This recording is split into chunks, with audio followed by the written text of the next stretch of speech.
Hello and welcome to another episode of The Front Row, brought to you by Anthem Electronics. I'm your host, Ryan, and today we're going to be talking about HDMI, specifically really digging in to the nitty-gritty. We're going to be joined by James Chen of Kordz, and it's going to be a fantastic ride. I know I'm really excited about it.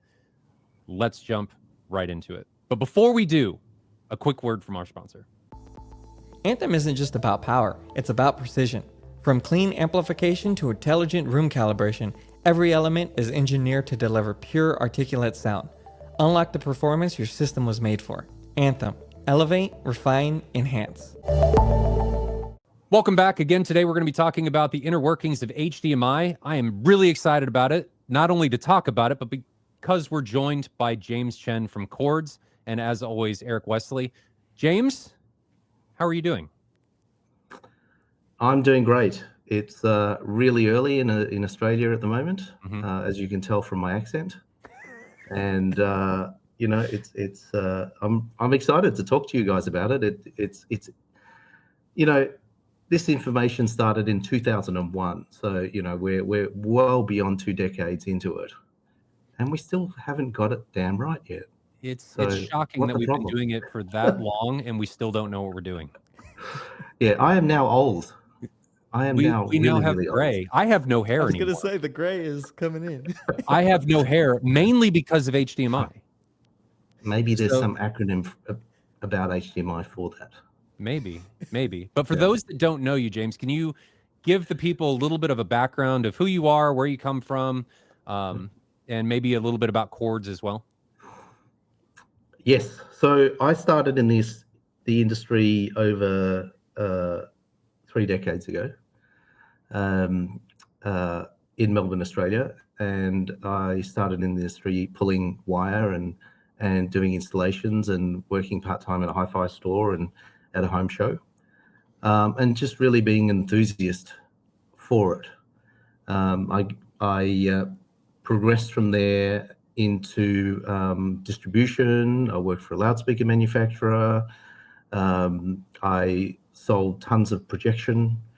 I helped establish BenQ in Australia, so we built that from very small all the way up. And sometime along the way, I decided that I want to do something for myself. And this company called Kordz, we've continued growing it for the last 2 decades. So Kordz makes cables and wire for the professional integration or the professional installer. But not just cable and wire. It's cable and wire designed from a, if nothing else, objective approach. Yeah, we found that there was a massive gap in the industry. There were those that were making things really cheap, because connectivity is important and we need lots of them. And then there were those that were selling cables that were really expensive, and I couldn't see any specific measurable scientific reason why that was the case. Now, there's been more measuring techniques, in the last decade or so that, the way we measure things has become a lot better. But in terms of like the gap, in terms of the price point, so Kordz takes a very engineering focused and scientific approach to manufacturing product. We deal with things like fire and safety, which there's tons of compliance for UL. We deal with things like connector sizes and bend radiuses and all that kind of stuff to make installation easier. We look at the slipperiness and the resilience of jackets. And so that is all specific and measurable. And so are, practical ways of drawing copper and where you source the copper and how pure it is, to the tested response. And we're going to have a look at some eye diagrams later to show people, well, how is this specifically measured in terms of an outcome we get. Right. So Kordz sits in that space, and because that space is a little bit technical, it's not the cheap stuff. and it's not really. It can be for the consumer enthusiast, but that's not where we're targeted. We're targeted for the professional. It's a bit like if you consider an electrician or a plumber out there, when they go and buy things, they don't go to a hardware store and buy a retail. They've got a trade, channel. Yeah, which distributor. They go, things are easy to find. They know the bloke, that things come with assurances, because as an integrator, you go out there, if it fails, it's your fault, right? So you got to wear it, and driving 8 hours in the snow to fix a problem is not a fun thing. So No. So we try to kind of do as much as we can at a manufacturing level to ensure that compliance is a thing. We understand what the bridge it is that we're building, and we do our best to test on the production line every single thing, so that when you get it, that it works, unless someone's driven over it with a forklift. And even then, sometimes, depending on what you guys are selling. Yeah. So thanks for giving us the rundown. You prepared a slide deck, which I don't know that I've ever been excited to look at a slide deck, but I'm excited right now to look at this slide deck. So I want to just jump into this, because as much as I hate HDMI, I am going to be learning along with everybody else here. I know a decent amount, but especially once we get into the really technical stuff, I'm very excited about this. So let's just jump into this, James, and I'll just along for the ride.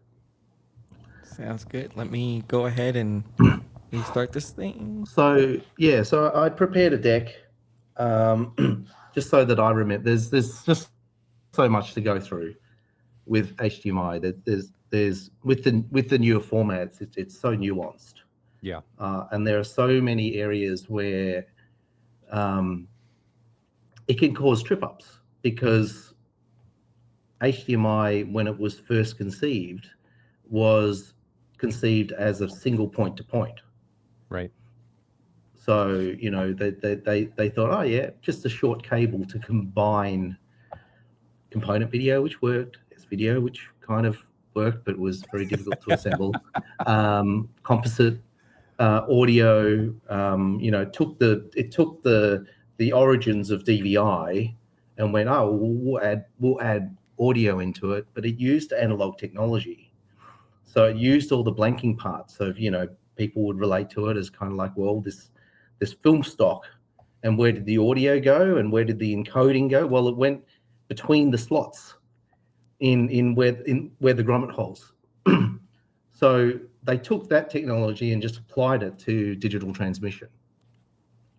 So the irony is, we talk digital, but it's really analog. So that's kind of like the irony of digital transmission technology. But it's using old techniques, and we've been doing that since the invention of the black and white TV, really.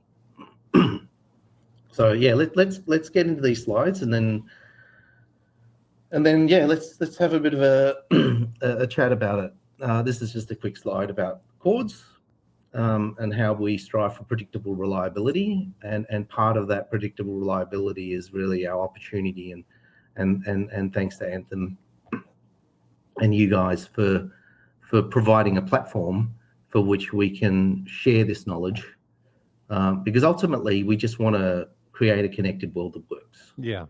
The works is the important part right there. Can we capitalize that word? We think it should be simple, but because we're greedy and we want more and more and more, it has created this complexity which we were not aware of when we first started this journey. HDMI was not aware of, you need a repeater? This, when we first got presented with AV receivers, HDMI was like, what's this? No, it's not meant to work with those. Yeah. So, that's really the basic stuff. And now we've got a lot more, into this. So let's give people a quick background on HDMI technology. And so, I mean, you guys can read this as well, but, you know, Ryan and I will probably talk a little bit through some of the slides to give you a little bit more in-depth stuff. So otherwise it's just me talking and reading slides to you guys, which is terribly interesting. Yeah, it can be. I'm excited to watch you read slides. Yeah. So one of the things is HDMI has become 90% of, or more than 90% of the signal path. We're talking residential AV here. Yes, we're aware that there's DisplayPort, and we're aware that there's USB-C coming, and you know, the enthusiasts still dream of the going back to component video, but those technologies now will not deliver the resolution, the color depth, the gamut of colors that we really desire to have. Mm-hmm. So, you know, it was really the platform for combining everything and trying to make things more simple whilst transitioning into the digital age. And one of the things that we notice is in the earlier days of HDMI was that all the short cables worked for, I don't know, back then it was 720p, 1080p, right?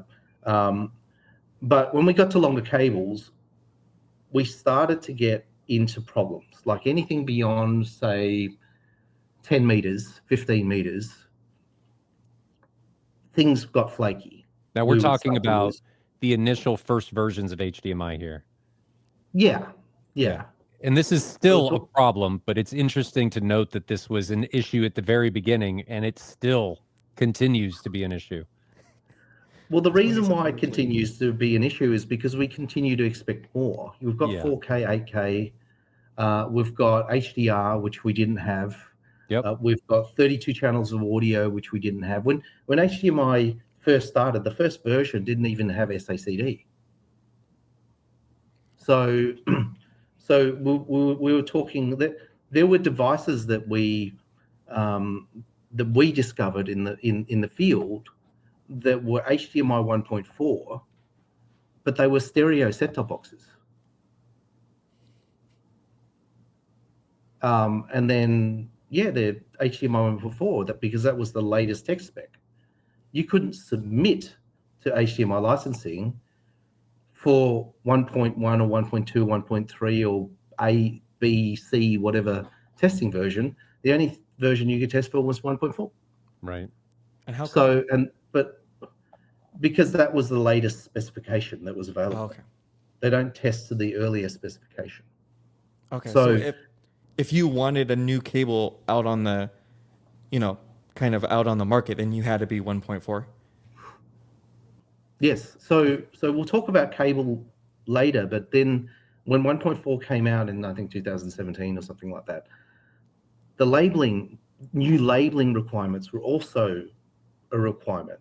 They were introduced. So we had standard with Ethernet, high speed with Ethernet labeling that then helped us to define the quality between cables. So yes, there is a difference in the quality, and it can be specific and measurable with the right techniques. So the longer cables were harder to manufacture, and they really needed testing. But what's happening in a longer cable is also happening in a shorter cable. And one of the considerations we need to look at, and harking back to 90% of the digital system, is when we view an HDMI cable, we've got many HDMI cables in a single room installation. We kind of need to view the HDMI cable as one entire length from source to display or source to sink.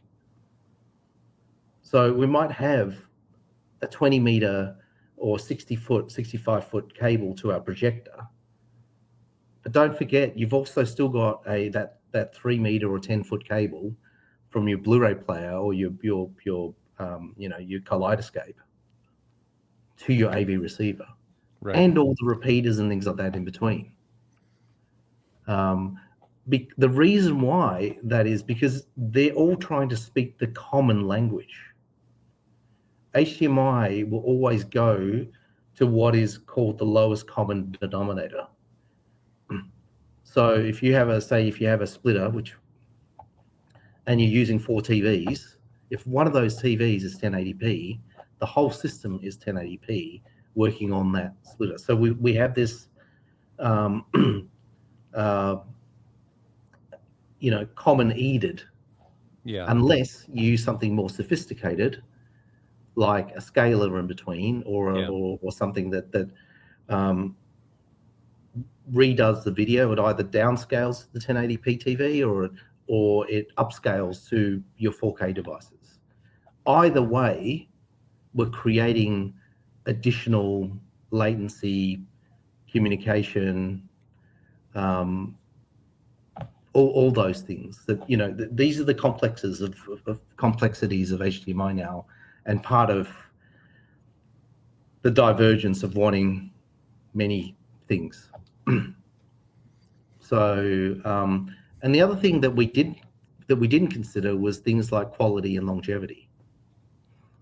When we put a cable in, it's not like my laptop computer where I'm plugging a USB-C cable into my screen.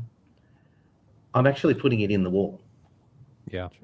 And a lot of people didn't understand what else is in the wall. Power, lighting, which is now converted into LED lights. So you used to have incandescent lights. They weren't highly disruptive, but now people were like, oh, I'm going to save some power. Oh, I'm going to put some transformers in there. I'm going to put some LED lights. We knew from ages ago when we installed projectors with UHP lamps, what was the first thing we did? We put them on a separate power circuit. Right. Why did we do that? Interference. So now, I've changed the 12 globes that I've got in the ceiling for 12 luminaires, highly interruptive, highly disruptive, highly noisy, possibly on the same circuit because I didn't isolate it, or at least the TV's plugged into the same circuit as the blender or the washing machine. We've all kind of played with those as engineers. So when we introduce noise, when we retrospectively introduce noise, we can potentially, it's not always the case, we can potentially introduce new challenges. So a system that was stable, even using older technology, was stable. You've decided to upgrade certain things in the room or the components themselves connected to the cable. And now you're finding, hey, it was working before. Why doesn't it work? So here are some of the complexities.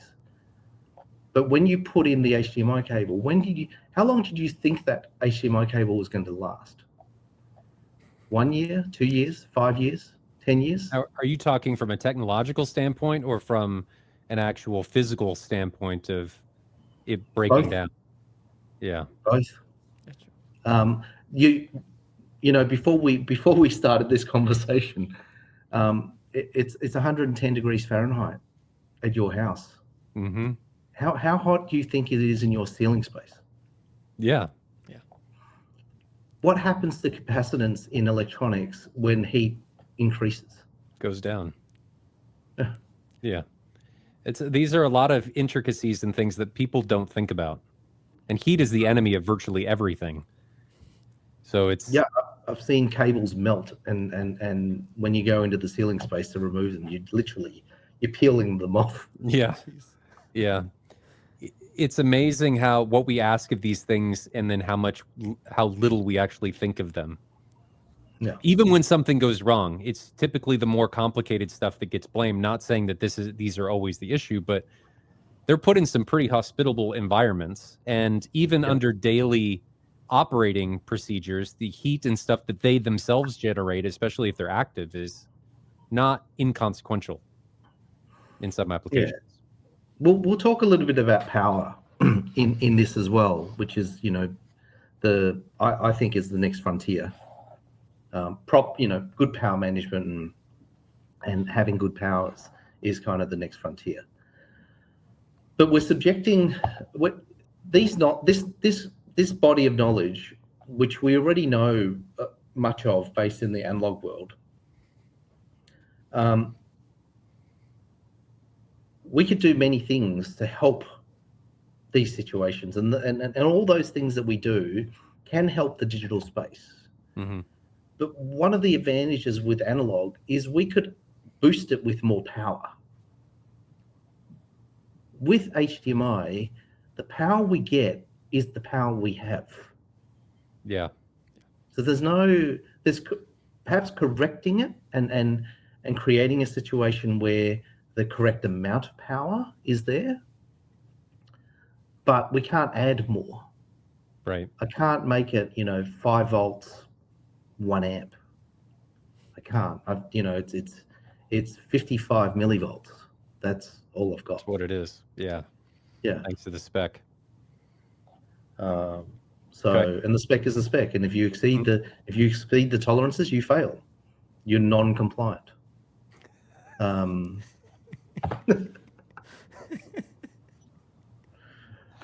this is as an electronic, associated with electronics, Ryan, Yes. you can't give it more juice. Oh, I really feel like I've lost all of my hair because of this specific application. This specific piece of hardware and technology is the reason I am now bald. And it's love and hate relationship, because it is amazingly powerful and it can do a lot. But we ask a lot of it, and it's constantly changing. And I think people are going to be shocked at how much stuff this one thing is doing at the same time of what we're asking of it. And you wonder, like, how is it even working a lot of the times? But in the time frame that it's working. Yes. Yeah. So I'm excited to go through this. So let's get into. I want to give people a bit of a grounds up thing as we're talking through this. And Ryan, you mentioned that depending how much I talk, which is usually a lot, we might have to divide this up into 2 videos so that we don't blow our collective minds. And that's okay. With self-discovery. So anyway, one of the key things to understand, and this I find is really important to understand, is HDMI basics. And the reason why I talk about basics is when we try to solve engineering problems, or when we try to solve problems in the field, our coaches and the people who taught us correctly in the industry always tell us to get back to basics. Mm-hmm. When you get into trouble, get back to basics and troubleshoot from there, because everything else is a guessing game, and there's a particular flow with the initialization sequence.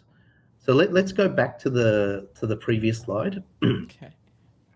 And the very first thing, so this is after you've turned on your TV and you plugged everything in, right? Mm-hmm. So you haven't had to call help and someone's told you, have you turned it on yet? You've done all of those things. And the first thing with HDMI initialization is hot plug detect, HPD. So, and it's initialized actually by the TV or the sync device. Yep. Because the source effectively is kind of always on, or it's got electronics like pull-ups and things like that will be able to sense something turn on. So that's kind of your first delay point, right? So when you turn on the TV, it's in low power mode, and it flicks on, and it tells the source, "Hey, I'm here." It announces itself. It may not have the full 5 volts, but it's got enough juice in the source to provide a trigger, and that happens on a dedicated line. All right, and that's why sometimes when you like, say you're listening to something on a streamer through your AV receiver, and you turn on your TV, and suddenly your Spotify stops, right? Because the TV's gone, "Hey, I'm on now," and the AV receiver in the early generations, the AV receiver was like, "Oh, I'm going to watch TV now." But there was no, "I want to listen to music and watch sports. I don't want to listen to the idiot that's talking on the TV. He doesn't give right information. I just want to listen to my music and watch whatever I'm going to watch." So that wasn't possible before, right? So once that trigger happens, the next step is the 5-volt power and DDC. So the source then provides 5-volt power to power the HDMI circuit. And remember, we're still just talking a source and a TV at this place, And what does DDC stand for? Display data channel. Just making sure people are on the same page. So the display data channel is the physical cables that carry something called EDID. And I'll explain what that acronym is as well. So later. So it uses the 5 volt to power the EDID EEPROM to respond, even if it's on standby. So this is the source waking up. And the DDC, which is on pins 15 and 16, you communicate something through an I2 bus for the enhanced data identification. So the two devices are going, "Hey, I'm a 4K display. I'm capable of 24 hertz. No, I don't do Dolby Vision. I only do HDR10. Feed me." So they do this exchange, and there's, if you consider the EDID library with all these known video resolutions, known computer resolutions, known refresh rates, known ways of color transmission. So it could be composite, or it could be sRGB, or it could be all these methods, all these 444, 420, 422 colors, and then on top of that we've stacked on the audio layer. You're talking like, I don't know, I'm guessing now, millions of different parameters. Yeah. That it needs to negotiate. Just think about that. This is happening how quick? This is happening. If it happens slower than 1 second, I'm pressing my remote again. It should happen near instantaneously. Yeah. Now that you've had a bit of a think, I'd like you to insert AV receiver in between. Yep. Now we've doubled the time. Oh, and we haven't even talked about the most important thing yet. The bane of our affliction, HDCP, which is on the next slide. Yeah. Yeah. So after EDID is negotiated, HDCP authentication, if enabled, and the only time it's not enabled is if you're lucky enough to own a sports stadium and you feeding your own media and you've decided to flag HDCP off. And we all complain about HDCP, but HDCP is necessary for us to have media. Yeah. I mean, it was a big reason why HDMI was chosen as an interface, because it supported HDCP, if I remember correctly. Yep. I think more people have issues with HDCP in their signal chains that are encountering failure modes than may realize it. Mm-hmm. Why do you think that might be? Why do you think we get the HDCP error message? Well, a lot of times you don't get an error message. So people have no idea that it's HDCP having an issue. But I mean, timing is a huge part of this. It's checked multiple times. It's not just a set it and forget it kind of thing. It never really stops. It's constantly checking to make sure that everything's good to go. And I have banged my head in my own signal chain for about a year trying to get to the bottom of what's going on, and we still haven't gotten to the bottom of what's going on in certain signal chains. We figure out how to mitigate things, and sometimes in HDMI, that's all you can do is just find kludges and mitigations to make things work when things get absurdly complicated. Like you said, with injecting an AVR, or because in my signal chain, it's source, then it's going to an HDMI matrix, then it's going to a NV, then it's going to a active cable, then it's going in order to kludge it, then it's going into a Dr. HDMI in order to re-inject and reclock, then it goes into the projector.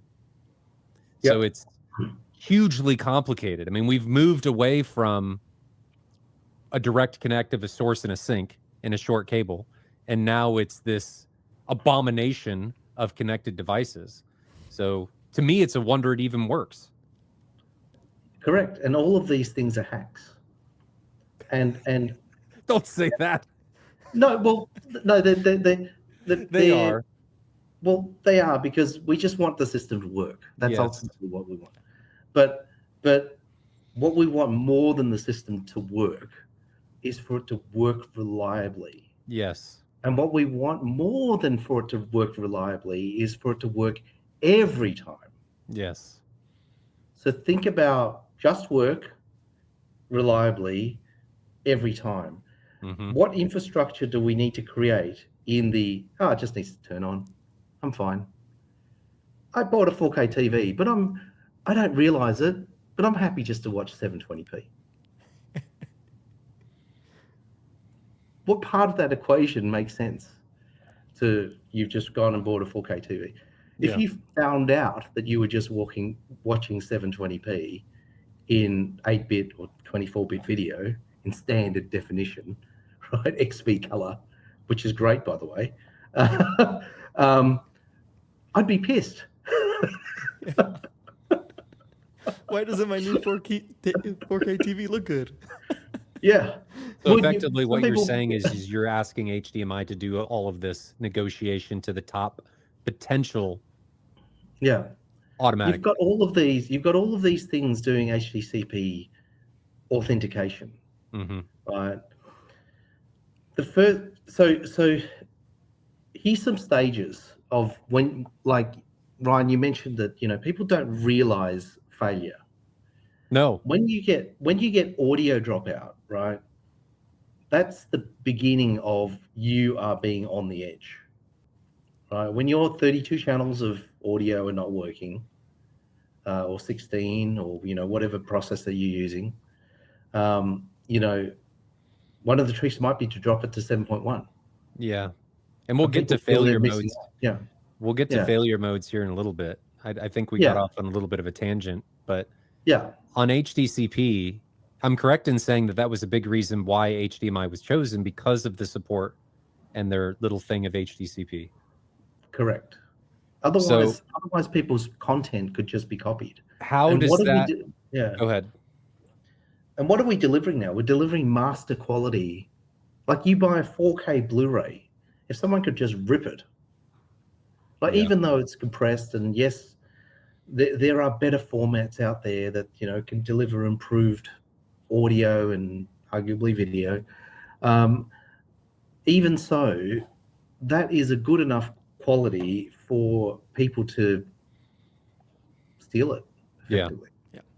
And making these movies costs, or this media costs millions of dollars. So when HDCP is checked after EDID, Mhm. How does that whole process take place? And how often is it taking place? And then what happens when it fails?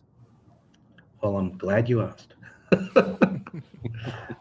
So HDCP happens in the earlier generations every 128 frames. Which is a lot. That's a lot. So if you're running 60 hertz, it's happening every 2 seconds, Yeah. right? But remember, you need to take into account how long the transmission circuit is. Every junction you're introducing, it's trying to negotiate through.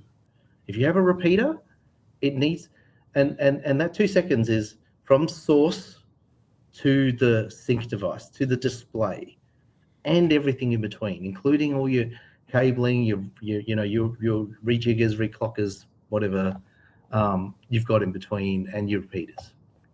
In modern day, HDCP session times are typically between 200 to 300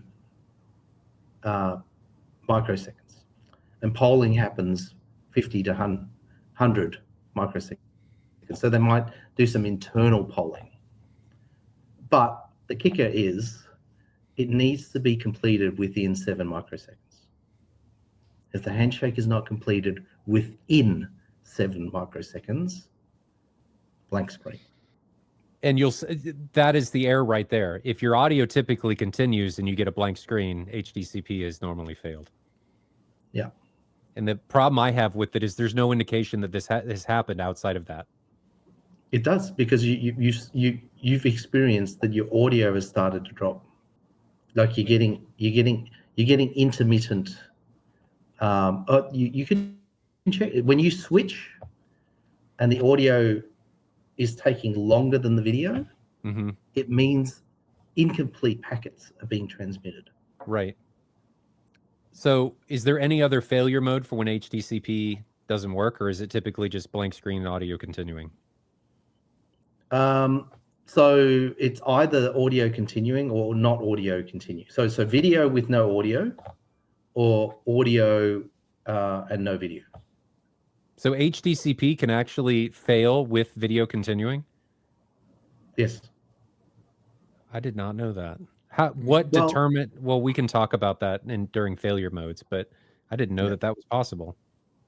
So if we go back to a source device, I think I've got electronics in here somewhere. So if we go back to a source device, right? When a source device takes content, right? Mm-hmm. The video part, the video processor part, and the audio processor part are separate. Yes. So they could have different HDCP keys. Oh, I didn't think about that. Yeah, you're right. And that's the inside complication. The previous slide, we just inserted a new AV receiver. Right. But all of these devices have got audio. So we're now expanding. It's like the EDID library. Oh, I've got 2 HDCP keys. So is there a across 6 reason? devices. Is there a reason why they made the HDCP check so fast on newer versions? Like, why did it move from X milliseconds to X microseconds? Why did they do that? Well, to protect content. It's like broadcasting on YouTube. Oh, I won't get into trouble if I broadcast a Taylor Swift song as part of my video. Not that we would ever do that on this channel for 5 seconds. But if I'm past 30 seconds, well, then there's copyright issues, and I get my channel barred, and all these things that happen. If I'm understanding this correctly, they were not happy with the potential of a couple seconds of content being stolen in between the HDCP checks, and so they made it faster.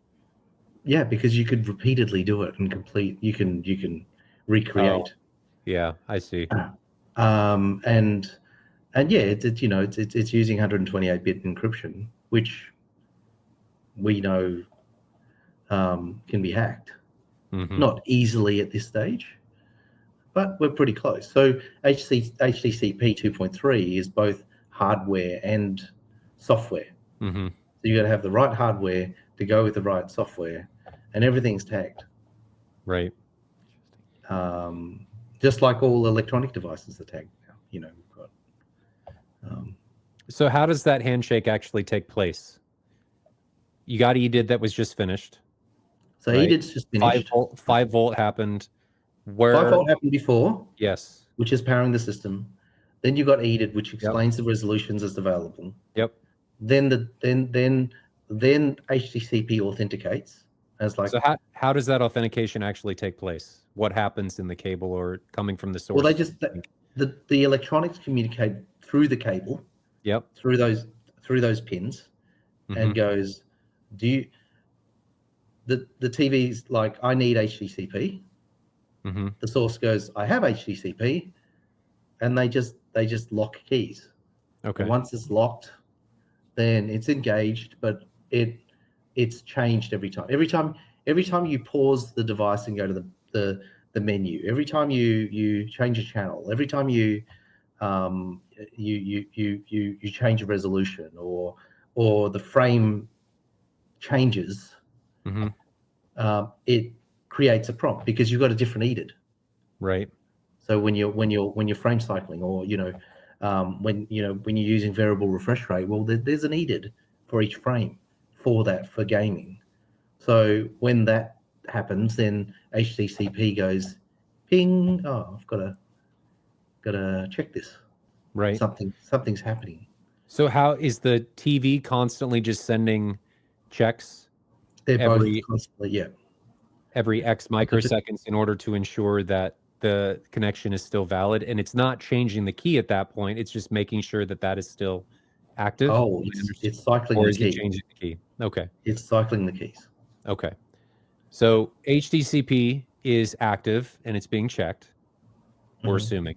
Now we're moving into training. Yep.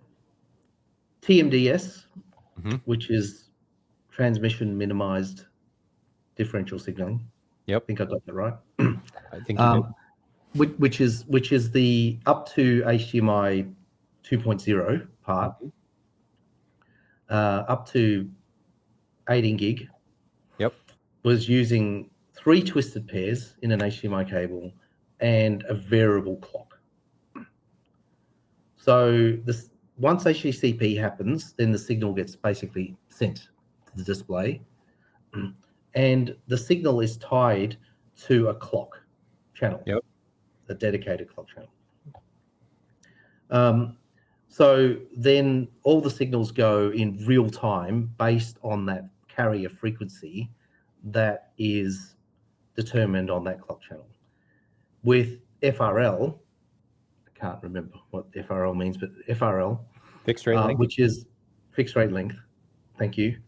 Link, which is the newer method. It's more efficient, but it uses an embedded clock. So can you explain the difference between the variable and the embedded clock? Okay, so the variable clock is the with FRL, it's using different clock speeds. So it might be 74.25 megahertz, or it might be 1 gigahertz. Channel, and it can vary depending on the original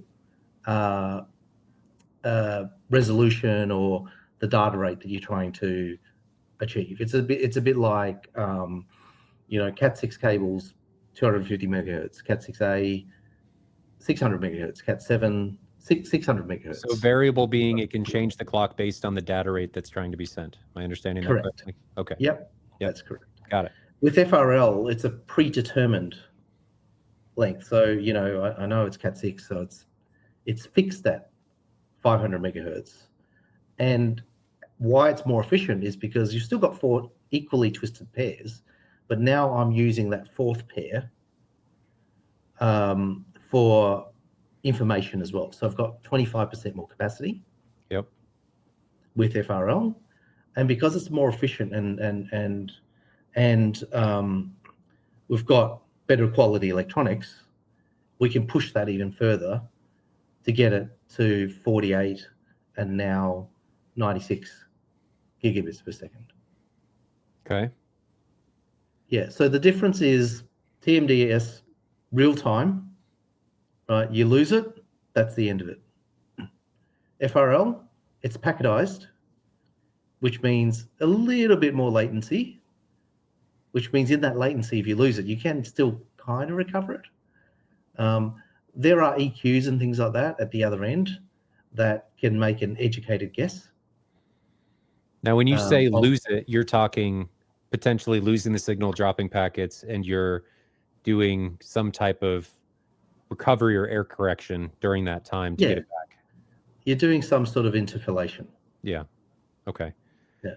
So I won't bring this question up until we start talking. Well, I think this is actually a better topic now instead of error modes. Why is FRL in a lot of situations more demanding than TMDS? Because you've got less room for error. You've got a lot less room for error, and also, but we'll get into jitter. Jitter is the one that will answer what you're. Yeah. All right. So we'll get into that part. Which, verbally it's just going to be. If I try to explain it, got it. People will just start switching off because it's pretty difficult to visualize. To bring this all together, the source is going to send all the TMDS clocks. It'll send the FRL. It'll start sending FRL information. The sync's going to lock onto that. Yeah. It's going to grab it, which we talk about with the HDMI lock on. They're coordinating and getting the information going. It equalizes to make sure they're both effectively, I don't think this is the right term, but on the same frequency, right? They're communicating efficiently. And then things start transmitting. And during all of this, after the transmission starts, HDCP is still going back and forth. Yeah. But you're not rechecking during this transmission, EDID and everything during normal media transmissions. In most cases. EDID may change because there may be a flag to say, hey, we're running on variable refresh rate. I'm gaming. Yeah.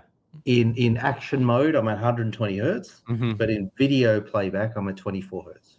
Okay. Or anywhere in between that. Yeah.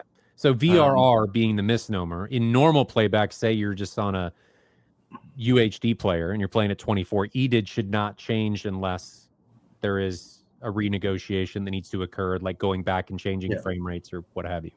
So unless there's a flag for renegotiation or unless you switch something. Your data transmission has started and it's communicating. HDCP is constantly being checked and you're exchanging information from source to sync. Correct. Okay. If we go to the next slide, we'll be able to see specifically the difference between TMDS and fixed rate link. Before we jump into our next slide, let's take a quick moment to hear from our sponsor, Anthem Electronics. This episode is brought to you by the Anthem AVM90 and AVM70. Crafted with precision and purpose, these AV processors feature Anthem's advanced 8K HDMI 2.1 platform, offering 8K 60 and 4K 120 pass-through, HDR10+, VRR, and eARC for effortless performance. Anthem. Elevate, refine, enhance. And welcome back, James and Eric.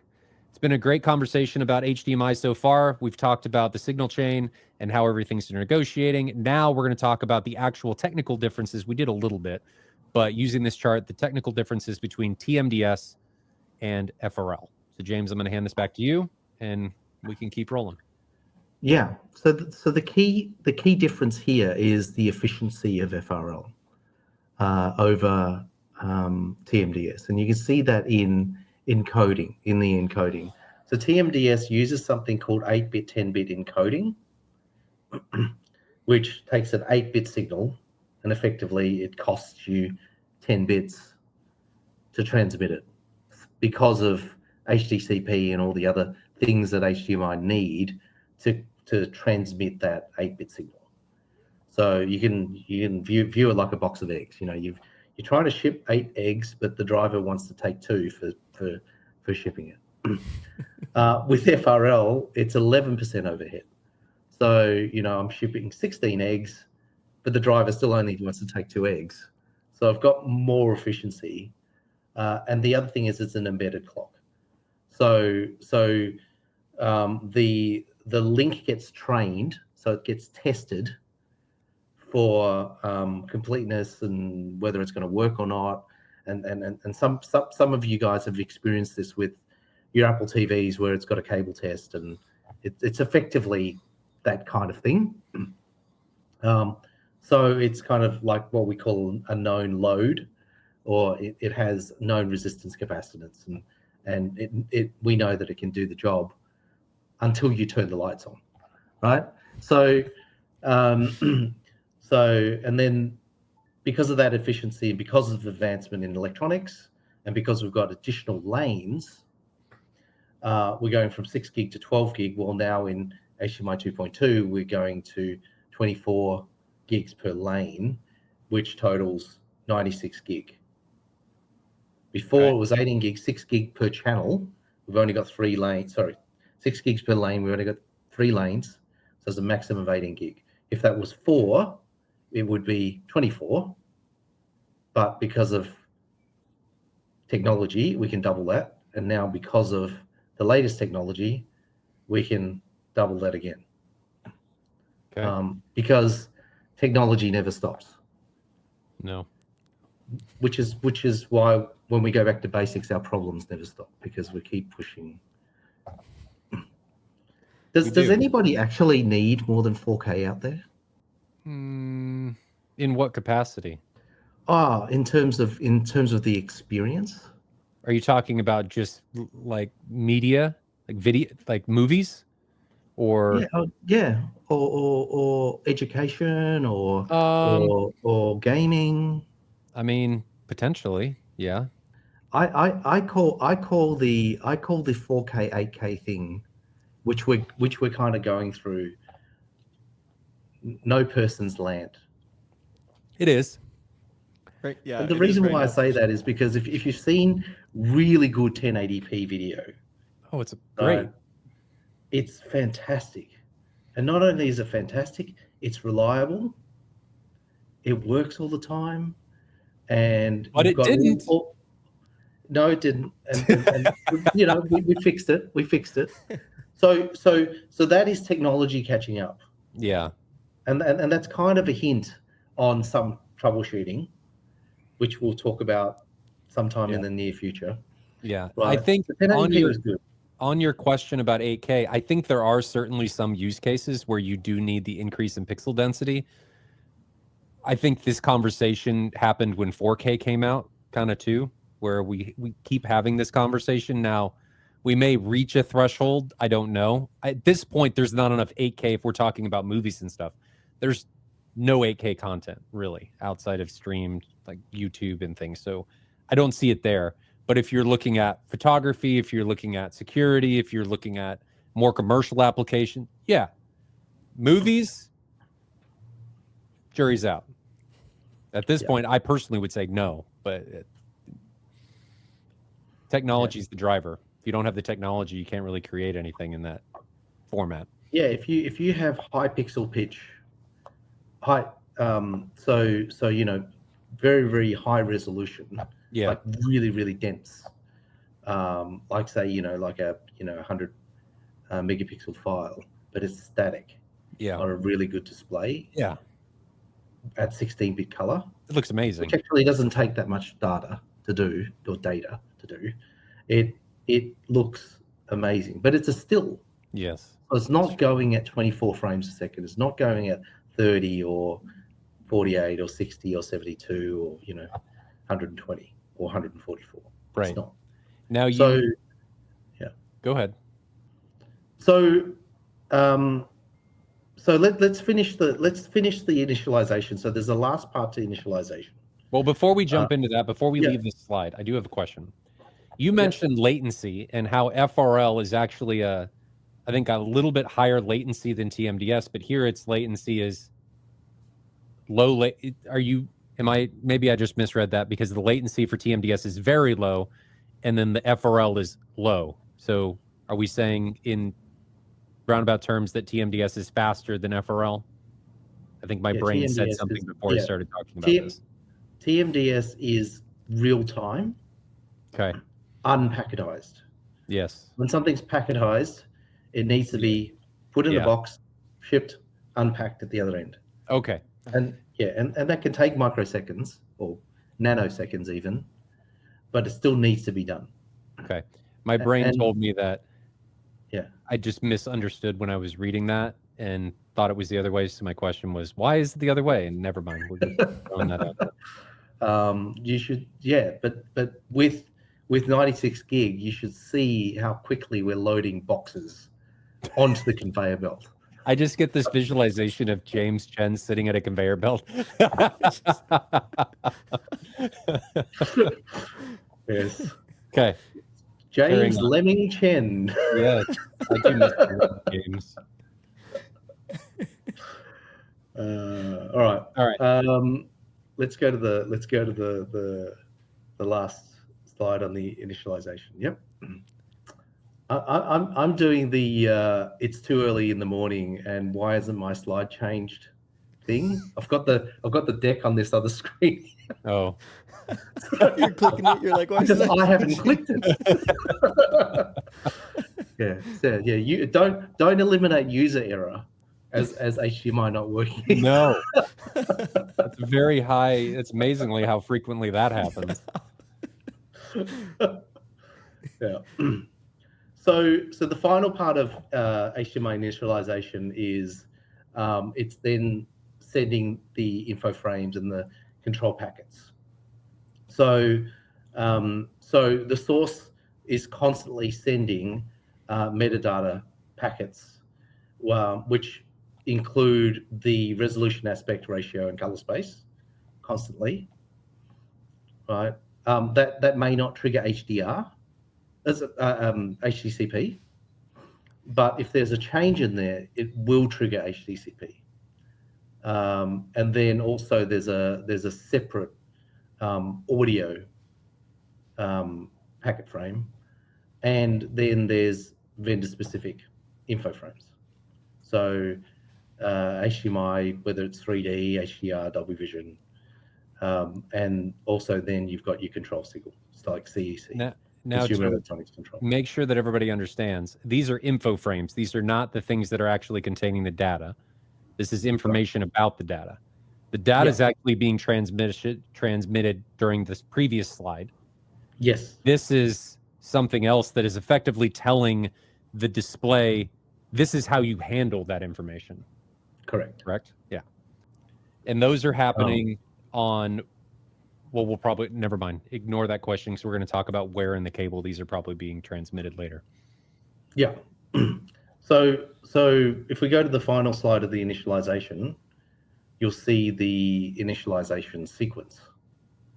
Okay. So you hot plug detect, like top to bottom, hot plug detect goes on, and then the 5 volt from the source comes on. It might already be on. Like there are sources that are constantly sending 5 volts. It just depends on how it's programmed. Which is why you didn't have anything during a time for the initialization sequence for the 5 volt. You just assumed that it was already on for that line? Yeah. In this example, yeah. Because I'm seeing hot plug happening at T2. We're assuming 5 volts already on, and then DDC's happening at T3, and so on and so. Okay, yeah.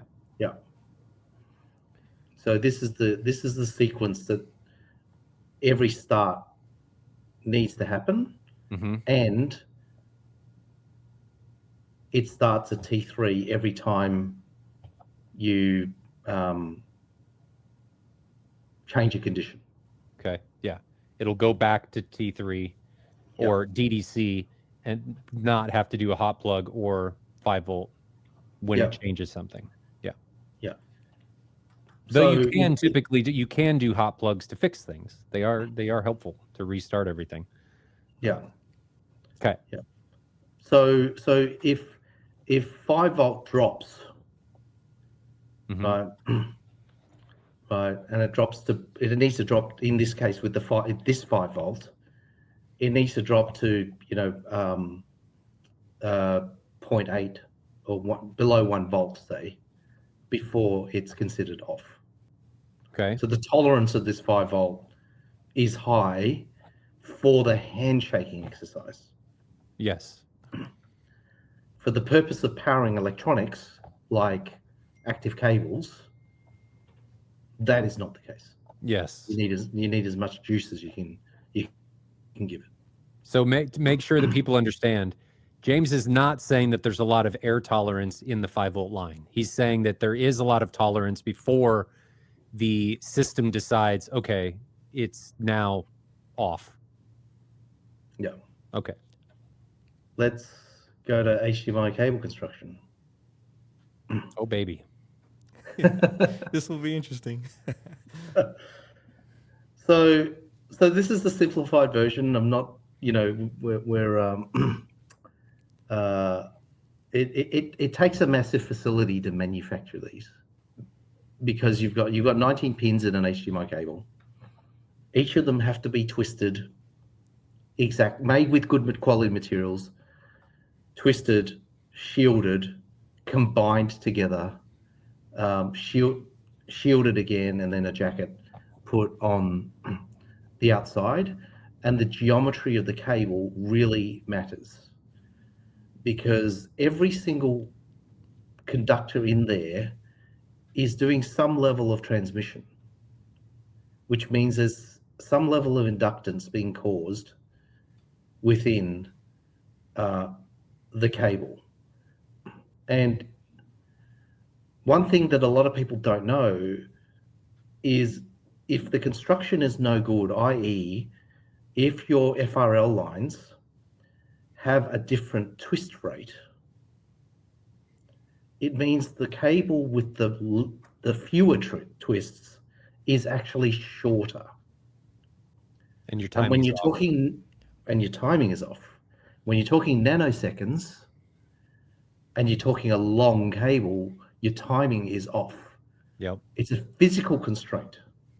If your cable lies next to a power cable, the cable on the one side that's closest, even though it's a twisted configuration, is subject to the magnetic interference.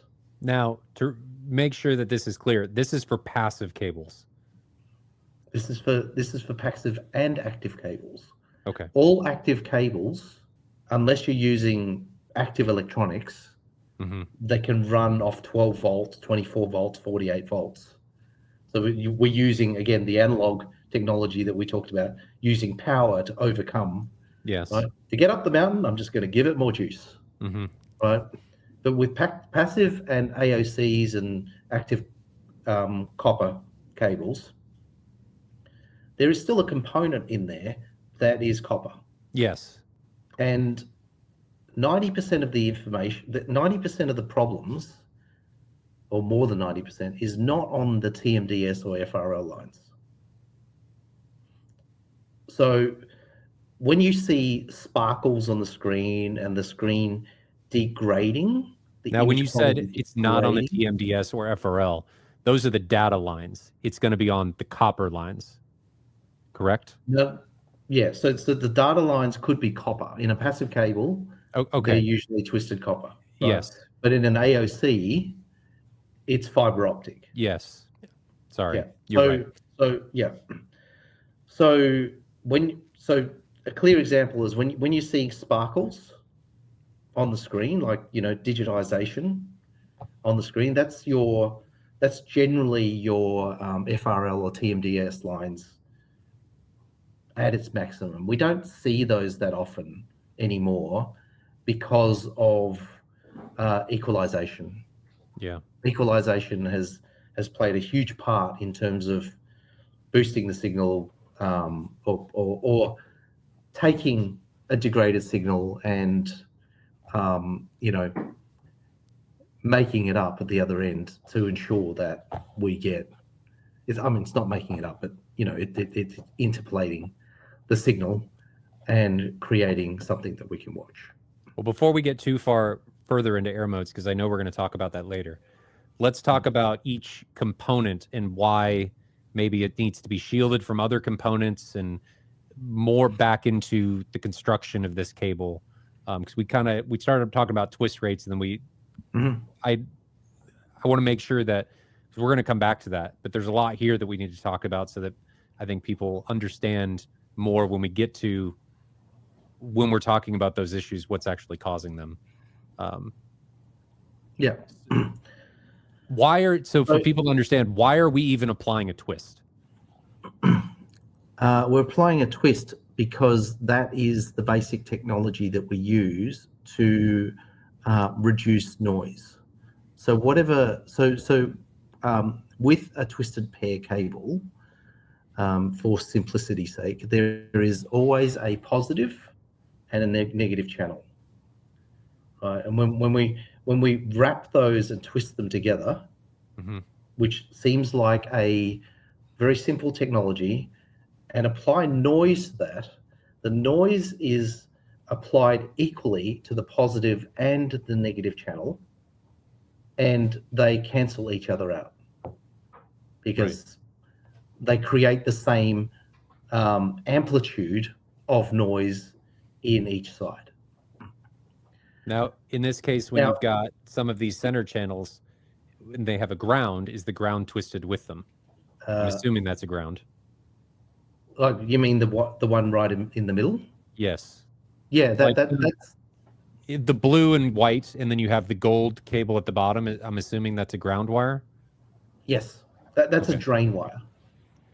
So that's a drain wire, and what that does. So we have the twisted pair. We put a Mylar shield over it, and that does a number of things, but that can also have static. So when we bend the cable, and when we're transporting it over thousands of kilometers, it could build up static.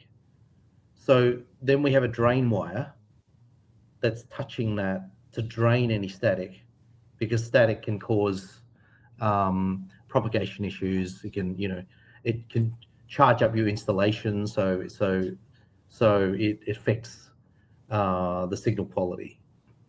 So there's a couple of things with twisted cable. So one, when you're twisting it incorrectly, one side can be longer than the other, so interpair skew, or we can have different twist rates for the different cables, which are meant to be the same. So the four larger ones are the TMDS/FRL lines. They are supposed to be the same length, but to make them exactly the same length, especially over a huge distance, takes a lot of accuracy, because with manufacturing, we talk about percentage. So you might allow a 1% variance. A 1% variance over 100 meters is plus 1 meter, minus 1 meter. 2 meters. And people don't think about that. It's funny that a lot of manufacturers focus on the quality of the materials, and they never talk about what you're talking about now. Yeah. What is the acceptable error in that, in the twist? Like, how far off can you be with FRL? It depends on who's making the cable. How far off should you be? You should be zero. Well, but zero is not possible to achieve. What's acceptable? Industry standard acceptable 5%. Oh man, that seems really big. That's huge. If you are contract manufacturing, i.e. you don't have your own facility and you don't have control over your engineers or the machinery, then you don't have control over the serviceability of the machinery, the accuracy of the machinery, and you are subject to them telling you, oh, it's 5%. Now, is that plus or minus 5%?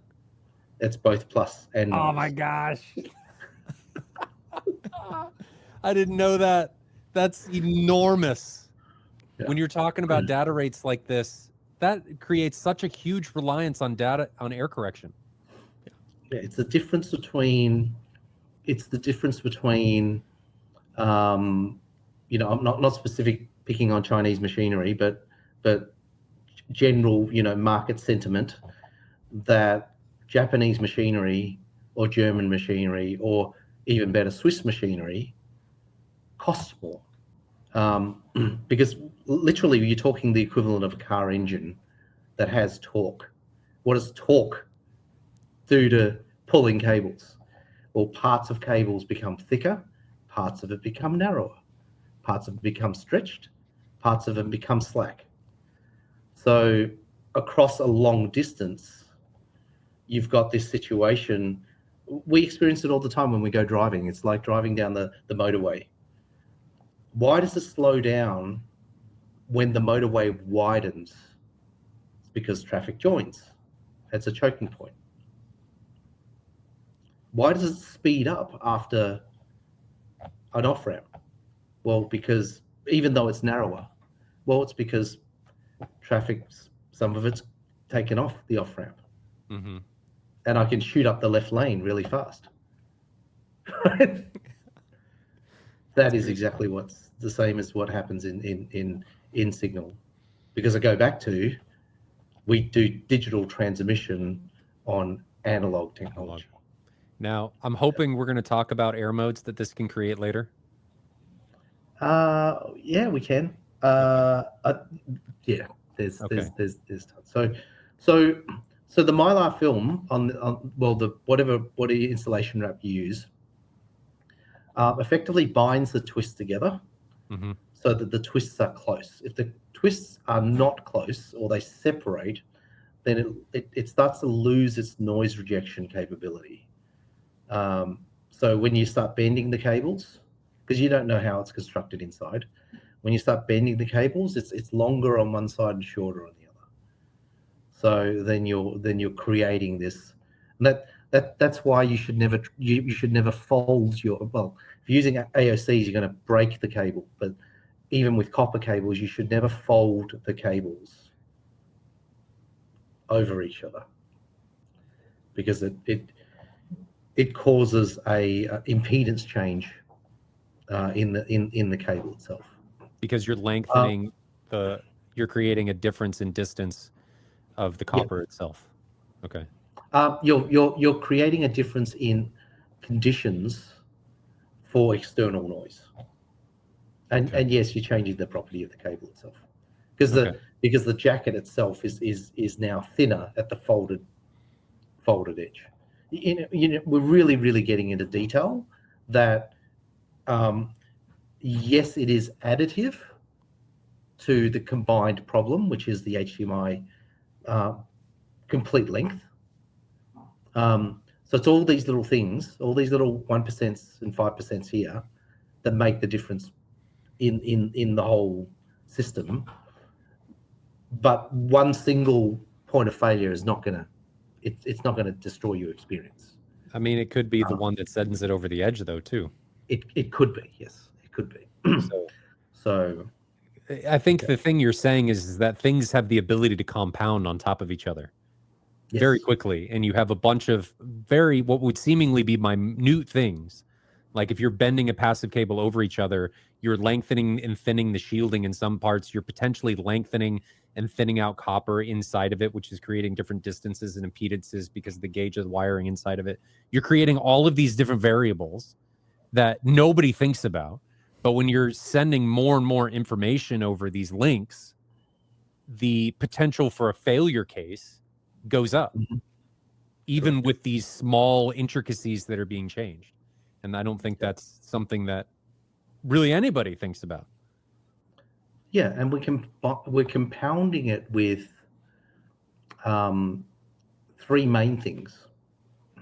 One is more technology in a given space.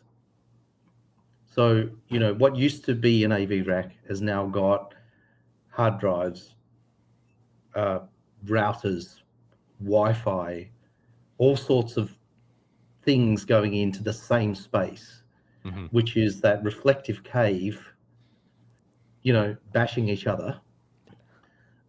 You've got electrical noise that's introduced through the circuit into the HDMI channel. And the reason why we know that is the case is because when we have an electrical thunderstorm and our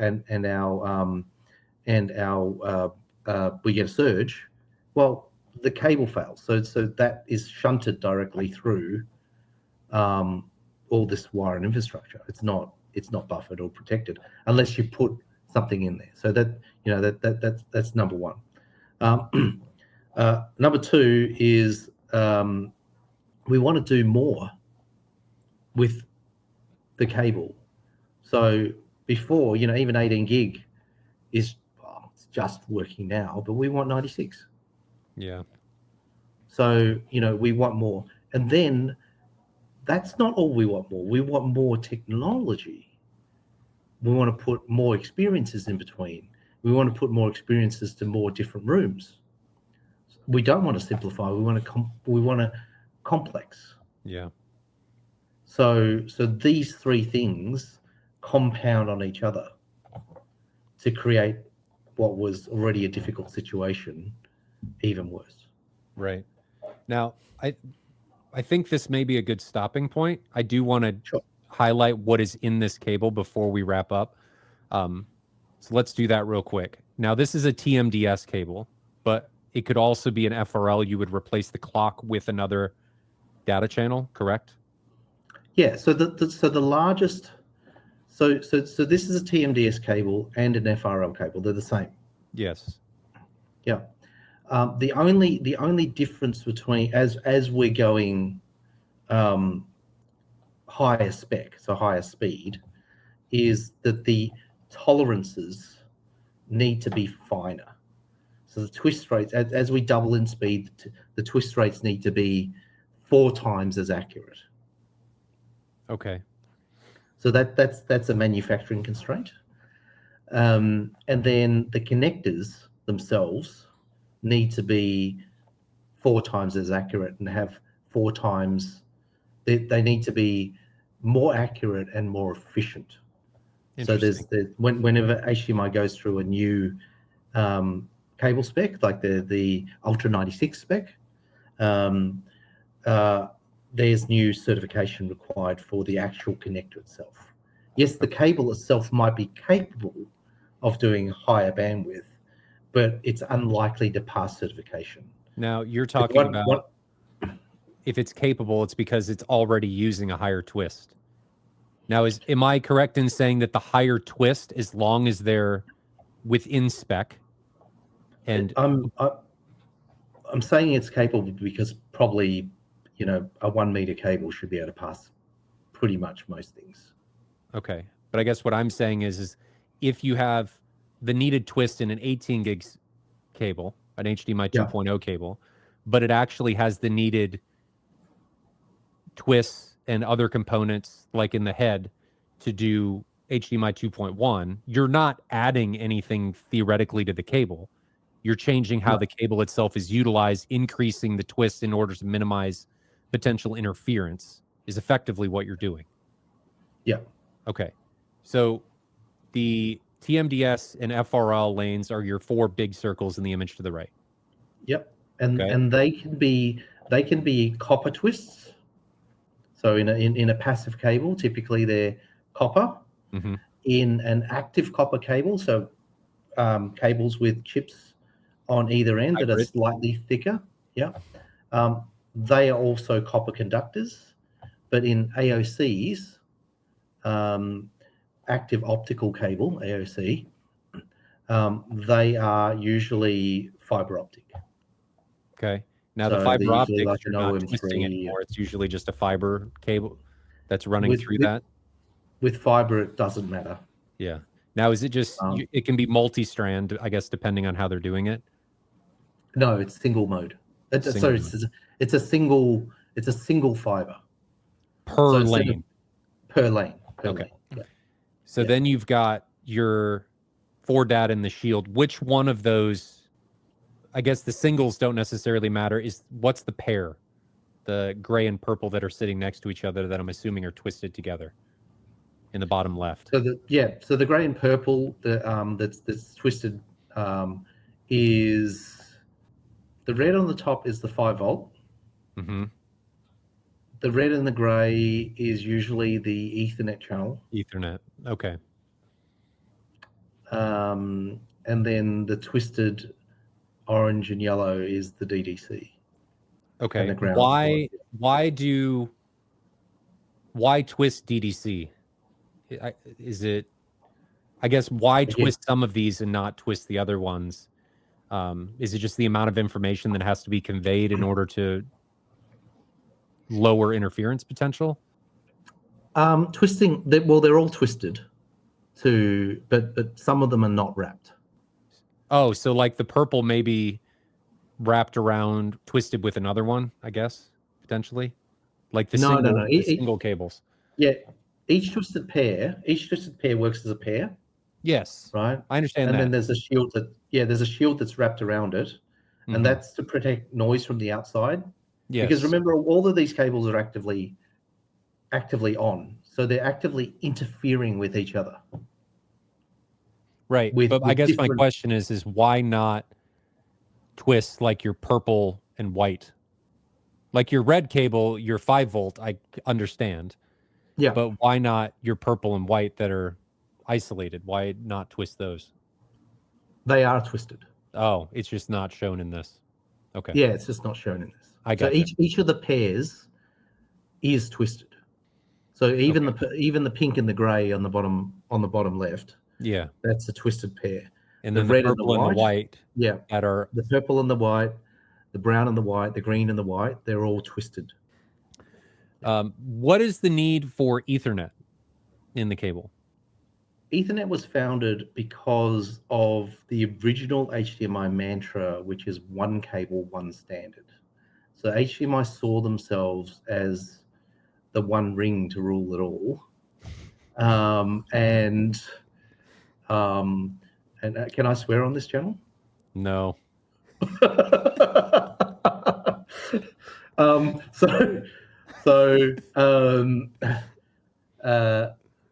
So I've thrown myself off. But it saw itself as the device that can connect everything. But HDMI Ethernet channel was really only 100 megabits. So it's Cat5e standard.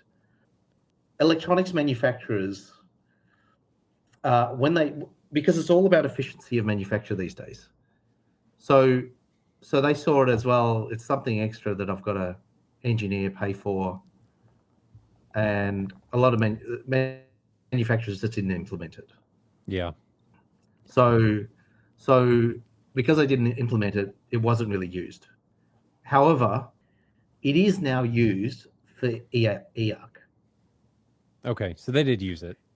Yeah. So there's common mode and single mode, ARC, and so EARC is now using that Ethernet channel because it's twisted pair, because it's generally thicker, so it can transmit over longer distances. So you've got to think about the audio return channel is from the TV to the AV receiver or soundbar, and the AV receiver can be a long way away, and it doesn't have a lot of juice.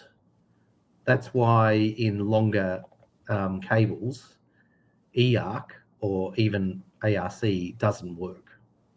That was going to be a question that I was going to bring up later, but that makes sense.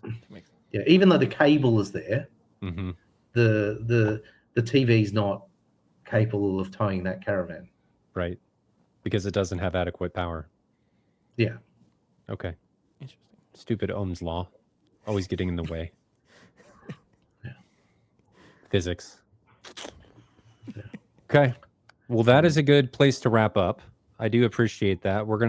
What's next topic? What's after that slide? So after that slide, I want to talk about HDMI 2.2, some of the new updates for that. So, we can get into quite a rabbit hole with that. Okay. We talk about HDMI cable types. We go through HDMI devices, what the different devices are. And then we start on what can go wrong. That's the fun topic. Yeah. What can blow up in your face? Everything. No, well, when it comes to us, I think it's more like, what can we blow up? Yeah, literally. Absolutely, literally. Literally. Okay. Well, James, it's been a pleasure. Thank you, James. Huge shout out to our sponsor, Anthem Electronics. And this is actually a great time to hear a word from them. So let's take a second to hear a word from our sponsor. Anthem delivers precision engineered sound, blending cutting edge technology with an unwavering commitment to excellence. Experience clarity, power, and sophistication that define the pinnacle of audio performance. Visit your local Anthem dealer or learn more at anthemav.com. Anthem, elevate, refine, enhance. And welcome back. And again, James, before we wrap up, just want to thank you again for taking your time. I think the industry really needs this. Not only the enthusiasts, but the industry really needs this so that people actually understand what the cable is doing that all of our devices are relying on in the AV space. So going through all of this, while I'm nerding out about it and I love it, it's hugely helpful, at least I hope, for the industry, because we're covering things in a slow and I think easily digestible way that people can understand what's going on and how the cable is working. So that if you don't really even know the beginnings of HDMI and how it works, this is an okay way to at least have a better understanding, may not fully, but a better understanding about what's going on. So again, thanks for taking the time to do this. Eric, thanks as always for joining us, and thanks to AVS Forum for allowing all of this to happen. And we will see you guys in the next one where we evidently kick off talking about HDMI 2.2. Thanks again. Thanks, guys.